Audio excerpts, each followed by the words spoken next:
What's up, y'all?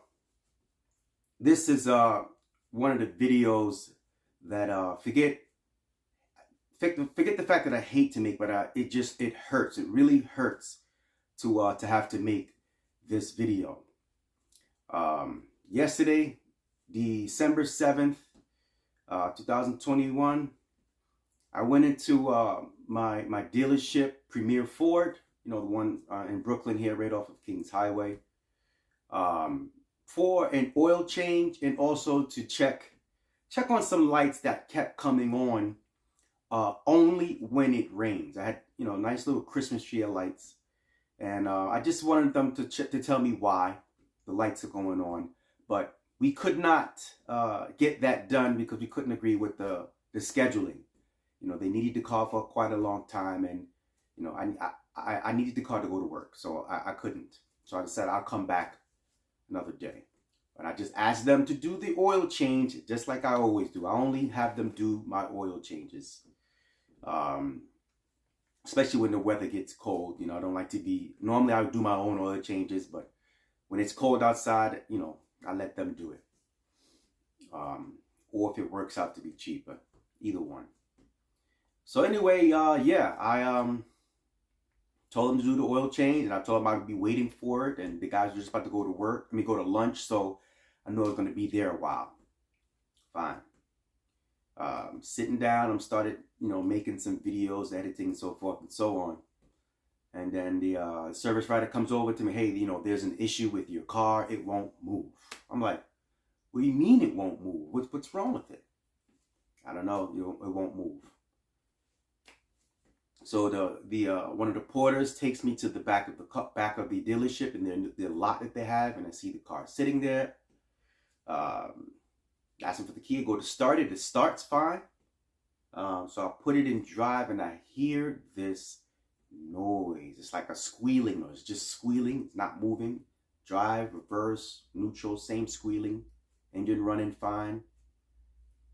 Sounds like the transmission blew. So I'm like, well, you know, I didn't bother asking the porter. He's standing there. I didn't really bother asking him what happened because I know he's probably going to tell me something from his perspective.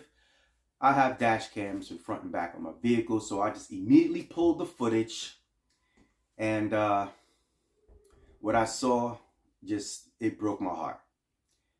So what I'm going to do is this. I'm going to show you the full video of what I found, of what happened to my car. So let's take a look at that first, and then I'm going to break down the video with an analogy of what I can see what happened. And then I'm going to explain to you what the dealership is currently deciding not to do. All right, so let's take a look at the video.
All right, so now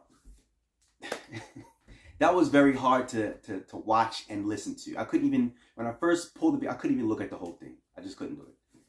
So basically, you know, it seemed like this video had watch this from the jump. I don't know what this guy, this porter, his name is Moses. I don't know what Moses was trying to do from the beginning. This video starts from him driving onto the sidewalk from their street. I don't know why he did that, but after looking at the video a little bit more, you can see there's a red light that he decided to go around. He was recklessly driving onto the sidewalk instead of driving in the street, and he did that to avoid the light that's on the corner. Even avoiding, you know, having to go drive around the people that were walking on the sidewalk. So then, as he gets onto the street, he's actually rolling still. He didn't come from a dig. He didn't do a dig there. He's rolling, and he stepped on it. He stepped on it in a manner that a porter should not be accelerating down a public street, period. Speed limit there is 25. He accelerated from like 12 to 30 in that short of time. Everybody saw me.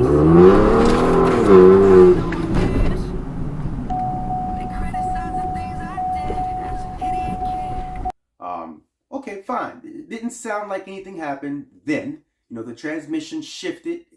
When he stepped on it, there was a kick down. Then the transmission shifted. And then he got one more shift before he came off and got on the brakes heavily. He could have overheated my brakes there as well. So after he comes over that speed bump, he didn't bother going down to like 5 miles per hour. So he still went over that speed bump within that 12 mile per hour range. You know, I don't even do that as well. That's why you hear the clunking.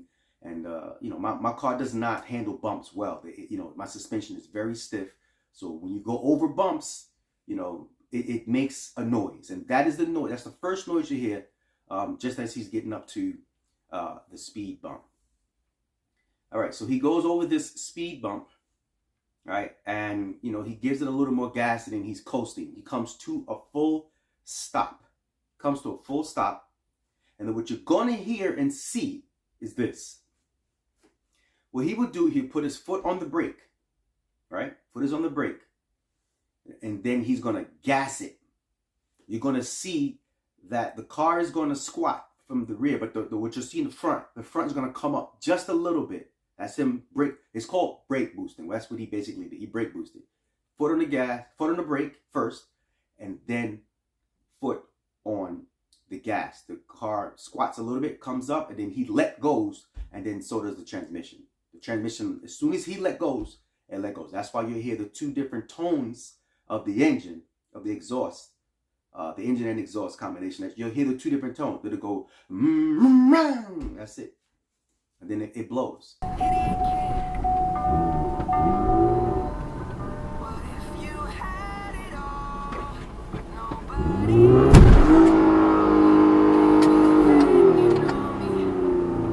So let us take a look at it in slow-mo because my suspension is stiff, so the movement is going to be minimum.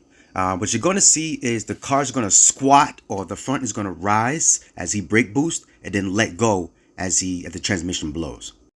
Rise, falls when the transmission blows. All right, and would sound like it's the input shaft broke. That's what it sounds like to me, but all the little secondary noises, it sounds like possibly the torque converter as well, because I'm hearing little fragments sounding like they're bouncing around in there as well. But then he continues to try. You know, he revs it, puts it on through all other gears, and just is revving it, free revving it like that's supposed to do something. And then he does a trick that, you know, everybody knows to try and do. You turn it off, turn it back on to try and maybe reset whatever just occurred. But no, the transmission is blown. It's blown at that point, and my man is still Moses. His name is Moses, the porter from Premiere Ford. He's revving it still. Who does that? Who does that? All right, so that's the video. You know, it's a 5-minute video, but I cut it short there because there's pretty much nothing happening afterwards. He's pushing the car back to the spot. This street that he went to was the block over from the dealership. Don't even know why he even tried to do a pull there. There's another speed bump, and there's a truck. There's a truck blocking the road halfway. God forbid if he was successful at launching it. You know, this Explorer has torque steer. It's front wheel drive biased. So he could have gotten a little squirrely there. There's not really much room for him to get squirrely. He could have ended up into the back of that truck or into one of the parked cars. You know? So, fine. Get back into the dealership. I'll go straight into the service manager, I believe he is. His name is Frank. Frank. Show the video to Frank. You know? Frank calls the, what I believe is the shop foreman. Rick is his name. Shows Rick the video. And immediately I started to feel like, based on the response of, the immediate response of Rick and Frank, you know, I started to feel like they're gonna protect themselves, because they were immediately defending, oh, you know, he just was driving the car around and, you know, bringing the car in, and he just gassed it, your transmission blew. That's what it looks like. But, you know, we'll check it out. We'll check it out. Immediately, that's how dealerships do. But this video is clear. You know, they're trying to say that it's because of my modifications. You know, they started pointing out all the modifications that I've done to the car. Oh, you increased the power. Oh, yes, you're right. That is correct. But still, your guy, Moses, the porter, had no right to drive my car in the manner in which he did. You know, he went full throttle on a very narrow, you know, narrowish street. And then he launched the car. That's my issue. He launched the car. I don't even brake boost to launch my car, because it's a front wheel drive car, and I know that that's something that should not be done. So basically, my issue is this. An employee of Premiere Ford decided to recklessly drive my car in a manner that he should not have. As a result, my transmission broke. Premiere Ford needs to pay for that. As of today, which I said this happened yesterday, but while I was in there, they were telling me, oh, they can't accept responsibility for this due to my modifications, which has, you know, it doesn't really have much to do with how he drove my car. I'm a customer, and he should not have been driving a customer's car in the manner that he did. You know, they come up with, they can't try to telling me that, oh, the transmission blew in the first section of the video, which is not correct. What he did was a roll first. Okay, he did a roll. That car is, you know, it can handle a pull like that, a roll like that. It can. But from a dig, or a dead stop as we call them, he brake boosted and then tried to launch the car. That car cannot handle that. It's an automatic transmission with a torque converter. That's a big no-no. Everybody knows not to do that. I know I never done that before, and this guy, you know, obviously doesn't know not to do that. So basically what I'm saying is, Premiere Ford is saying that they are not accepting responsibility for their porter Moses' actions, which is incorrect. So I'm going to be filing a civil suit. I will link Premiere Ford's all of the information along with the manager's phone number in the description of this video. I'll tag them. They have to own up to this situation. It's a bad situation. You know, I understand both sides of their argument, but the part that I don't understand is that they're not saying anything about the manner in which Moses decided to drive my car. That was incorrect. You know, you should not be driving a customer's car in that manner. And Premiere Ford needs to own up to this, because, you know, it's not right. I'm 1099. I'm out of work, basically. I'm out of work being at my car. is down. So, you know, I'm going to ask for them to compensate me there as well. I will be filing a civil suit with small claims, and I'm going to have to unfortunately go from there because Premiere Ford stated that they're not liable for this, which is completely wrong. Completely wrong. They are liable because Moses recklessly drove my car and decided to launch my car, brake boosting it, and that is actually what broke my transmission. So, you know, until you know this gets fixed, I'm out of work, and I won't have a car because of course they're not going to give me a car, a loaner in this situation. So I'm going to try my best to resolve this as soon as possible because you know, I'm out of work.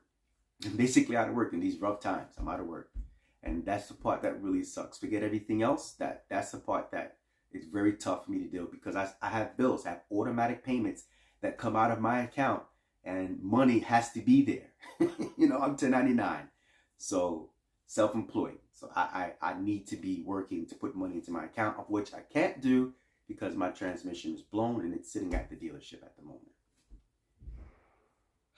That is all. That's going to be, you know, the end of this video. I will do my best to keep everyone updated. Thank you guys for, you know, your support. Everyone that's giving me nice, kind words and so forth and so on.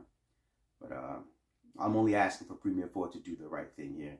You know, unfortunately, if Premiere Ford does not own up to this, then my next step is to go after Moses because he was the one driving my car. Okay? So, I'll give you guys an update when this is resolved or whatever the next step is.